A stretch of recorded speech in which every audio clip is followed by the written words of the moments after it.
Well, you guys look just like you do when I'm on TV. Except for you, you look a little different. Listen, I love you guys for caring enough about the United States of America to come out here tonight. Thank you so much for caring enough to come out here tonight. I have to tell you, I love this country.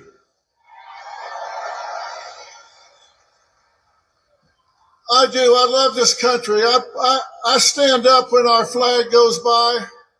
I put my hand over my heart when they play our national anthem.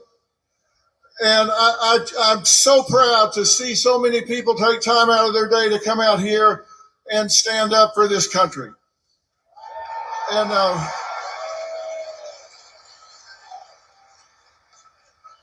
And strangely enough, I'm not here just to stand up for Donald J. Trump. Lord knows he doesn't need me to stand up for him. He's tough as an old army boot.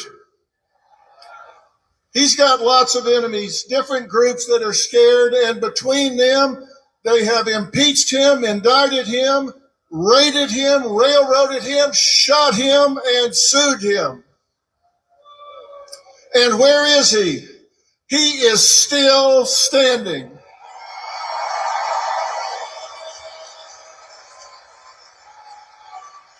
He just keeps on coming because he loves this country too. I can be honest and say, I can be honest because we have free speech in America. I can be honest and say I don't like or agree everything that Donald J. Trump does or says. I mean, come on. Nobody agrees with everything or likes everything somebody else says or does, right? No human is perfect. We don't strive for perfection, we strive for excellence. But you don't have to love everything about someone in order to love them. And the last thing he needs is some celebrity endorsement. What the hell do I know? I know I'm no celebrity to begin with. And celebrities don't know anything about policies or politics. So,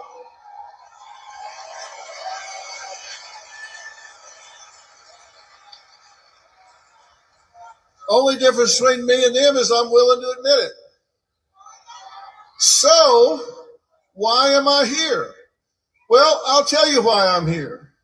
I'm here to talk to and stand up for the people who have declared their support for Donald J. Trump, or they got found out, or they want to do it, but they're too intimidated. Because you know what happens when somebody in this country says, hey, I'm going to vote Republican, I'm going to vote Donald J. Trump? They get canceled, intimidated, marginalized, excluded, or even fired or boycotted. And you know what that means? In short, that adds up to being bullied. And now we're talking about something I know a hell of a lot about. Now you're in my wheelhouse, buddy. I may not be an expert in politics, but I am an expert about bullying. And bullying is when you seek to harm somebody, you seek to intimidate, coerce, cause distress, fear, risk to their well-being. And it can be physical, verbal, relational, or cyberbullying. And it's always wrong. You said it, my friend. It is always wrong when you bully somebody. And that's what's going on. Now, let me tell you what the critics are going to say when they hear me talking about this. They're going to say, well, now, wait a minute. Come on. Isn't Trump a bully? And let me tell you why the answer to that question is no. Because to be a bully, there has to be an imbalance of power. And when there's not, it's just called a debate. And he's just better at it than anybody else.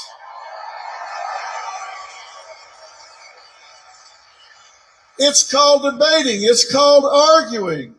They even name calling, but it's not bullying unless there's an imbalance of power. And whoever he talks to, they've got a microphone, they got on their big boy pants, they got a stage, they got everything else. He's just better at it. And the same thing is true when the Democrats or Harris call him fascist, Hitler, racist, misogynist, or a crook. Is that bullying? Well, not really. It's ugly. But with the First Amendment, which we all want to keep, there's no imbalance of power, so it's not bullying. It's just like what he does. It may not be the best use of energy, but when you attack civilians, when you attack a citizen, and you use the power of the internet, you use mob mentality, you incite people to gang up and cause boycotts, then it's beyond ugly.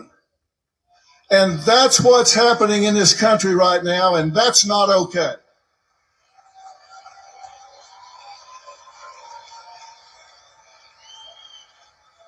There is an imbalance of power there, and it's time that every one of us close ranks. We have to stop this now. It's time that we push back against cancel culture. It's time that we push back against intimidation tactics. And that is exactly the reason that I launched Merit Street Media, which, by the way, we didn't choose the name for that by random. Merit Street Media. This country was built on hard work, added value, and talent, not on equal outcome, not on DEI. This country was built on hard work, and it needs to continue to be built on hard work. And the legacy media has sold out. The legacy media has sold out. And I'll tell you, one night I was sitting at dinner with my wife, Robin, and I was complaining as we were flipping around and listening to the spin on what's supposedly news. And I said, damn, I'm tired of listening to all this media spin and everything. And without even looking up, she said, well, you are the media. Why don't you do something about it? She said, you got bigger ratings than the four of them combined. Why don't you do something about it? Well, as usual, she was right. And that's why I launched the new network, because we want people dumb. You don't need to be told what to think. You just need the facts. And you're here because you have the facts, right? You're here because you recognize when legacy media edits answers and gives you what they want you to hear instead of the truth. And when they start editing their candidates' answers, they've lost their moral compass. They've lost their way.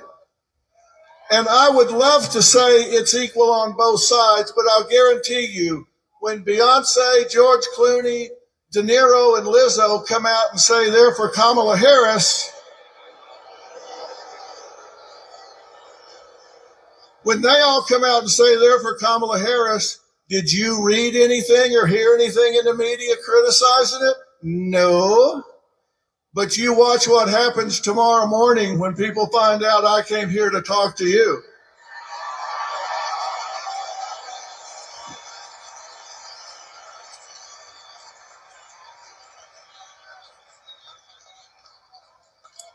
You say this in Hollywood and all of a sudden you ain't got a job. The problem is I don't need one.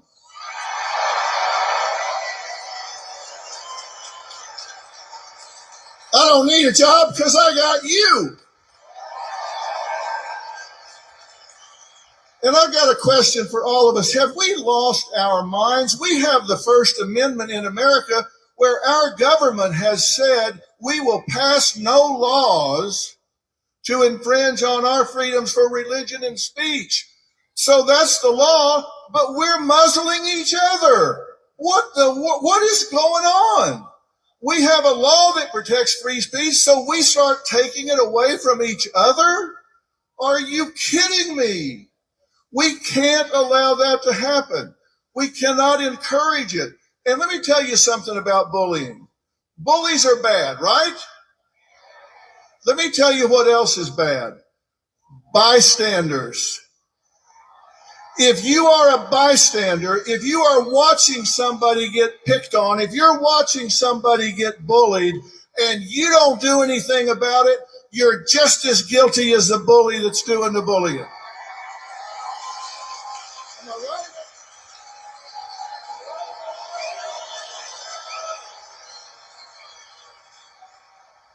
I have talked to so many children in schools that tell me the worst feeling they've ever had is being bullied and feeling alone and abandoned when they are picked on and intimidated, when they wish even one person, even one other kid would step up and say, hey, come sit with me at lunch. Don't sit in a stall in the bathroom and cry your way through lunch and eat alone.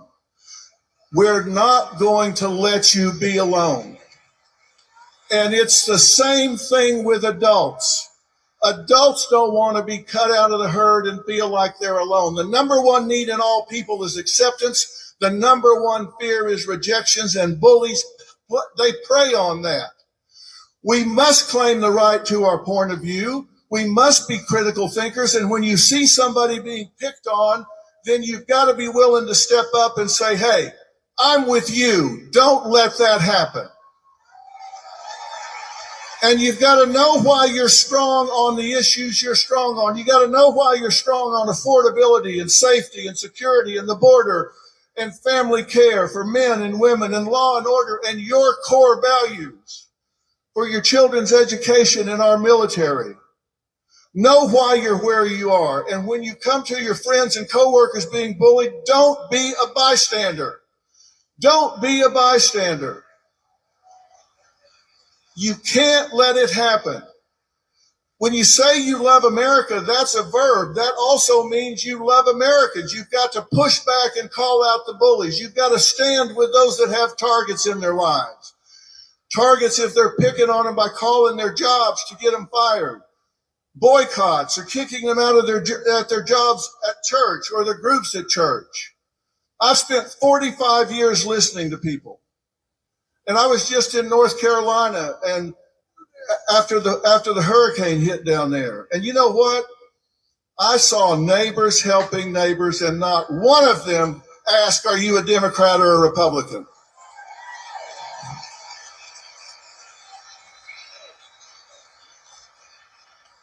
I saw neighbors helping neighbors, and we need to unify this country. You have the right to vote for who you want to vote for president, and we need to step up and claim it, and we need to stand with each other. There are so many who want to, but they're bullied, so they're afraid to. Let me tell you something. One of the most important days in American history was 9/12/2001. Not 9/11. We all know what happened on 9/11. One of the most important days was 9/12, because on 9/12, we all woke up and we were all Americans on 9/12. If you were an American on 9/12, stand up right now. If you were an American on 9/12, stand up right now. That's who we were. That's who we are. And the difference between winners and losers is winners do things losers don't want to do. And we have to stand proud to help our neighbors who want to vote their conscience and not be afraid. No one should be alone. No one should feel abandoned. No one should have their business boycotted. If you hear somebody's getting their business boycotted, you should get your friends and make sure their business gets doubled. If somebody pulls their advertising from your friend's business, you should let those advertisers know you're going to spend the rest of your life making sure that advertiser is boycotted until they do the right thing. You need to let people know this is over in America. We're going to unify this country. We're going to listen and not be intimidated. We're going to go out and lead by example. Let's quit complaining about what is and start doing something about it.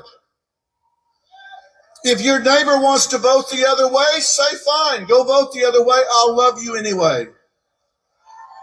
Let's lead by example. If they want to do it, let them do it. Love them anyway. But as for you, the collective you, I don't want you to just listen and say, nice talk, Dr. Phil. I want you to march in your life. I want you to march with your beliefs. I want you to not be intimidated. Don't be stopped, and don't just vote. Take 5 people with you. Like I said, the difference between winners and losers is winners do things losers don't want to do. And what they do is they take actions toward known outcomes. They deal with the truth. They set goals, and they go after them with passion. And it's time for us to bring it home. It's time for us to bring it home. It's time for us to be winners. Winners, winners, winners.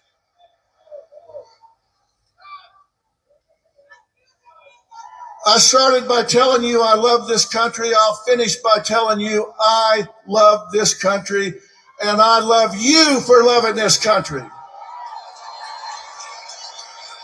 God bless you, and God bless the United States of America.